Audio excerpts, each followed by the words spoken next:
Hai, apa kabar? Gimana nih perasaannya udah selesai UAS? Nilainya aman? Cie, yang udah mau naik kelas atau udah mau jadi cutting atau bahkan malahan udah mau ke semester akhir. Semoga masih tetap waras ya, dan semoga masih tetap baik-baik aja. Aku tahu banget sih gimana rasanya. Pasti mata udah kayak panda karena habis begadang ngerjain tugas semalaman, belajar sampai pagi, ngebut revisi ataupun ngumpulin tugas di hari terakhir.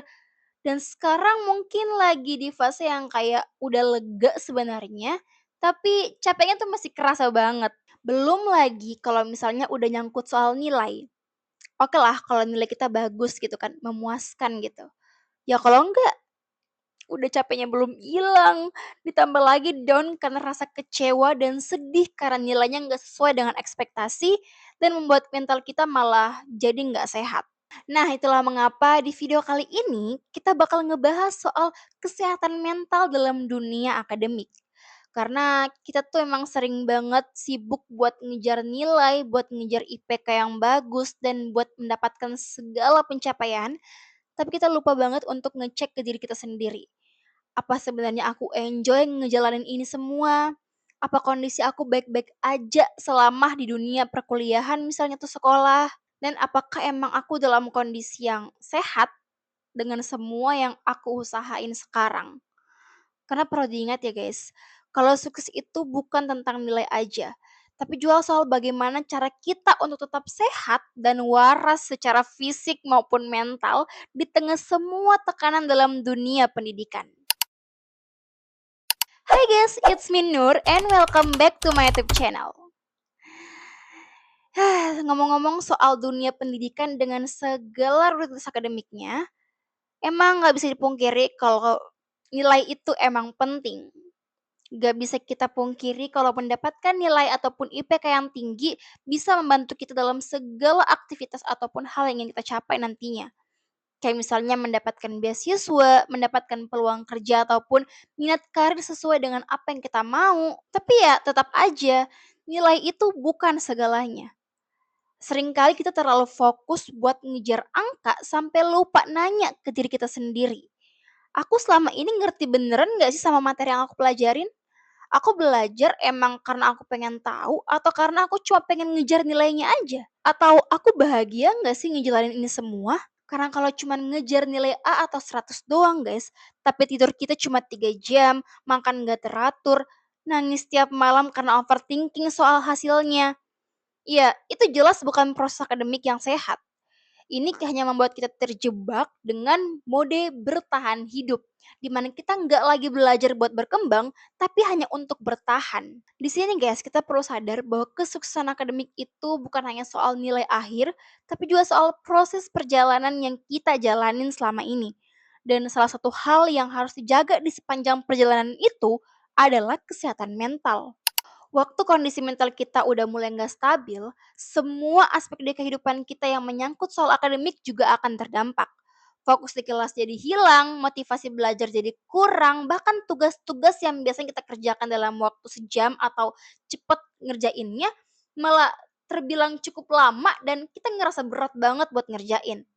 Atau bahkan misalnya kerja kelompok nih, kerja kelompok yang emang sebenarnya gampang, tapi kita udah males ngerjainnya. Kalau kondisi kayak gini dibiarkan terus-menerus guys, kita bisa masuk ke fase burnout atau kondisi di mana kita udah nggak punya banyak energi lagi buat mikirin apapun. Bukan karena males, tapi emang karena kita udah bener-bener lelah secara fisik maupun mental. Kita jadi kayak lebih gampang lelah, gampang buat merasa gagal, dan kita mulai mempertanyakan soal kemampuan ataupun cenderung menyalahkan diri kita sendiri. Padahal bisa jadi ini bukan soal, kemampuan aja gitu, tapi soal gimana kondisi mental kita tuh udah nggak kuat lagi buat menanggung semuanya. Dalam ilmu bimbingan dan konseling sendiri, kondisi ini dikenal dengan istilah distress akademik, yaitu tekanan yang muncul karena beban belajar yang berlebihan, ekspektasi pribadi yang terlalu tinggi, dan juga tekanan dari luar, misalnya dari orang tua, dari guru ataupun dosen, atau lingkungan sekitar. Ada dampak lain yang diam-diam ikut muncul saat kita terus memaksakan diri dalam kondisi mental yang gak stabil. Salah satunya adalah kehilangan arah dan makna dari apa yang kita jalani. Kayak pernah nggak kalian ngerasa semua yang kita kerjain itu nggak ada artinya sama sekali? Kayak kita ngelakuin semua rutinitas seperti sekolah atau kuliah, ngerjain tugas, berkegiatan dan sebagainya, tapi kayak ya udah kayak flat aja gitu. Kayak nggak ada rasa bangga, nggak ada rasa puasnya sama sekali. Kayak semua pencapaian itu nggak bikin kita senang, justru malah bikin kita jadi kosong. Nah, ini disebut dengan disconnected. Antara apa yang kita lakukan dan juga apa yang kita sebenarnya rasakan itu nggak sinkron. Jadinya kayak ya kayak robot aja gitu, kayak ngerjain semua halnya, tapi sebenarnya kita nggak bener-bener terlibat di dalamnya. Lama-lama ini juga bisa ngaruh ke relasi sosial, guys. Kita jadi makin menarik diri, kita jadi malas ngobrol, makin sensitif, atau bahkan gampang banget marah sama hal-hal kecil. Padahal yang sebenarnya terjadi adalah kita cuma butuh istirahat. Bukan cuma istirahat fisik, tapi juga istirahat secara mental. Tekanan akademik yang nggak ditangani dengan baik bisa memicu gangguan seperti kecemasan berlebihan atau anxiety disorder, atau depresi ringan sampai sedang. Ini bukan hanya sekedar stres biasa ya guys. Ini udah masuk ke kondisi mental yang beneran butuh banget perhatian serius. Tapi karena kita sering banget menganggap eh, perilaku kita itu udah biasa aja, terus takut juga dicap lemah ataupun lebay atau drama, ya akhirnya kita tahan-tahan sampai semuanya makin berat. Nah sekarang, coba deh untuk bayangin kebalikannya. Saat kita lagi dalam kondisi mental yang cukup stabil, cukup tidur, cukup istirahat, nggak terlalu banyak pikiran, belajar juga akan terasa lebih ringan. Kita bisa fokus di kelas, lebih cepat nangkep materi juga, bahkan bisa ngerjain tugas yang mungkin kita rasa berat gitu, sambil tetap menjalani prosesnya. Bukan karena nggak ada tekanan sama sekali, tapi karena kita cukup kuat buat menghadapi itu semua. Karena kesehatan mental yang terjaga bikin kita punya daya tahan yang lebih besar terhadap tantangan akademik. Kita nggak akan gampang goyah waktu ada hasil yang kemungkinan nggak sesuai harapan.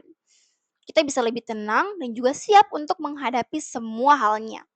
Penting juga untuk punya mindset bahwa di dunia pendidikan kita tidak sedang berlomba ya guys.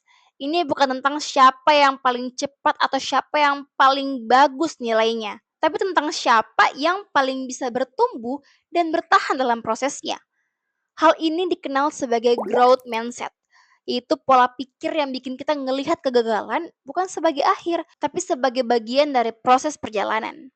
Dan mindset seperti ini itu hanya bisa tumbuh kalau mental kita cukup sehat. Karena orang yang lelah terus-menerus itu sulit untuk belajar dari kegagalan. Dia terlalu sibuk untuk menyalahkan dirinya sampai nggak sempat buat memberi ruang untuk memahami bahwa gagal itu adalah hal yang wajar.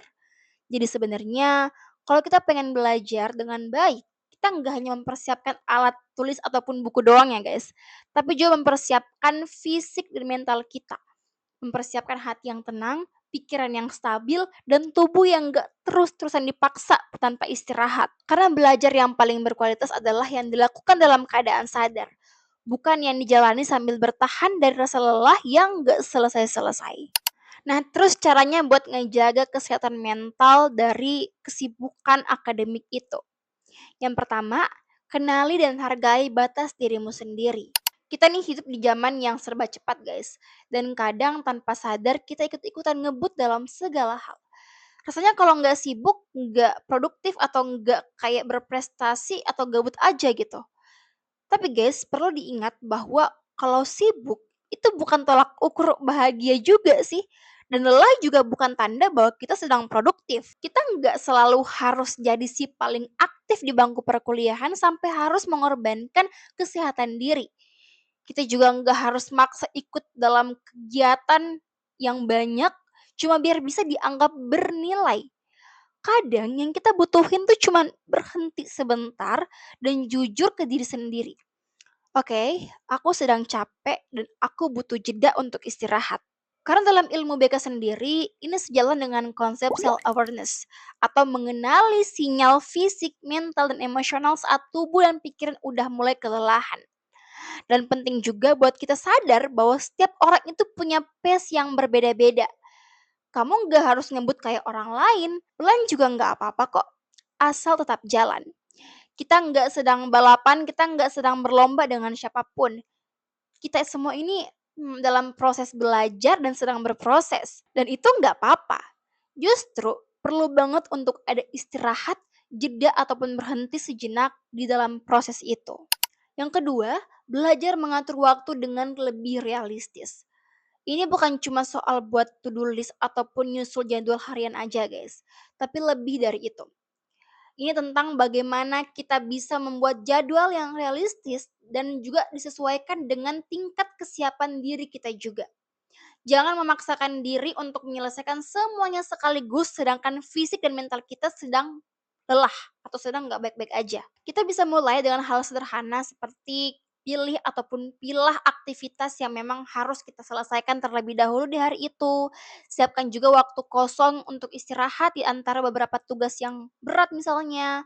Dan sesekali kasih reward ke diri sendiri untuk segala hal yang udah kita lakukan. Misalnya habis nugas kita bisa ya scroll-scroll medsos lah beberapa menit gitu kan, atau nonton YouTube sambil ngemil misalnya. Nah, itu tuh termasuk bentuk self love atau kasih sayang ke diri kita sendiri. Dan tips yang bisa dicoba juga itu praktekkan teknik power hour, yaitu fokus pada 100% mengerjakan satu tugas aja selama 1 jam tanpa distraksi. Habis itu boleh deh istirahat mungkin 15 sampai 30 menit secara total. Nah, ini bisa bantu ningkatin produktivitas tanpa bikin kita burn out. Aku tahu banget guys, buat sebagian dari kita minta tolong itu adalah hal yang berat banget. Ada rasa gengsi, ada rasa takut dinilai lemah, dan kadang kita sendiri bingung harus mulai dari mana. Tapi percayalah bahwa menyimpan semuanya sendiri itu jauh lebih berat. Dan kamu gak harus terus-terusan kuat kok.